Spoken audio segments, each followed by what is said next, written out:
உயிர்த்த ஞாயிறு குண்டு தாக்குதல் தொடர்பில் தொடர்ச்சியாக பொதுமக்கள் பாதுகாப்பு அமைச்சர் ஆனந்த விஜயபால அவர்கள் தொடர்ச்சியான ஒரு உறுதிப்பாட்டோடு ஒரு தகவலை வெளியிட்டுக் கொண்டிருக்கின்றார்.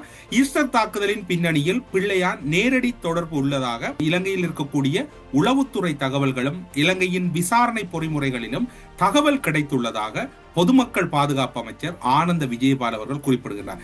அவர் குறிப்பிடுகையில் தாக்குதலுக்கு முன்னதாக மட்டக்களப்பு வவுணதீவு பிரதேசத்தில் இடம்பெற்ற துப்பாக்கிச் சூட்டில் 2 போலீசார்கள் படுகொலை செய்யப்பட்டார்கள்.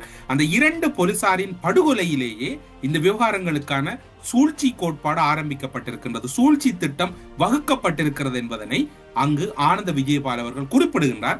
ஆனந்த விஜயபாலவின் கூற்று என்பது பிள்ளையானோடு இடம்பெறுகின்ற விசாரணைகளோடு மிக நெருக்கமான தொடர்புகளை உள்ளதாகவே அவருடைய தகவல்கள் மூலம் உறுதிப்படுத்தக்கூடியதாக இருக்கின்றது. வவுணதீவு தாக்குதல் தொடர்பில் சரியான விசாரணைகளை அன்றைய காலத்தில் இருந்த அரசாங்கங்கள் முன்னெடுத்திருக்குமாக இருந்தால் உயிர்த்த ஞாயிறு தாக்குதல் என்று ஒன்று இடம்பெற்றிருக்காது என்று ஆனந்த விஜயபால் அவர்கள் கூறுகின்றார். ஈஸ்டர் தாக்குதல் புரியாத புதிராக இருக்கும் என சாரா ஜஸ்மின் தொடர்பான விசாரணைகளில் அவர் உயிருடன் இருக்கிறாரா இல்லையா என்ற ஒரு கேள்வி தொடர்ச்சியாக இடம்பெற்றுக் கொண்டிருக்கின்றன.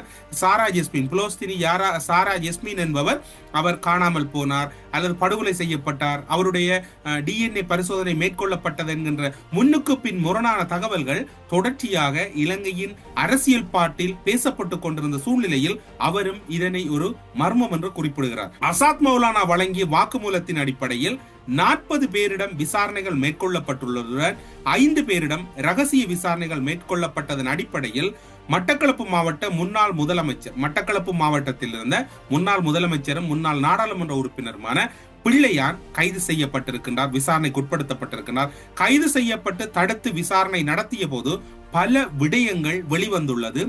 பாதுகாப்பு காரணங்களுக்காகவும் விசாரணையை இன்னும் ஒரு கட்டத்துக்கு எடுத்துச் செல்வதற்காகவும் சில விடயங்களை வெளிப்படையாக கூற முடியாதிருப்பதாக ஆனந்த விஜயபால் அவர்கள் கூறுகின்றார்.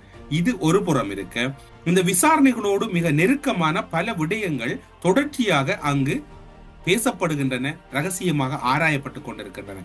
அப்படி பார்க்கின்ற போது உயிர்த்த ஞாயிறு தாக்குதல் தொடர்பான எதிர்காலத்தில் 1 அல்லது 2 முன்னாள் ராணுவ அதிகாரிகள் கைது செய்யப்படுவார்கள் என்று கூறப்படுகிறது.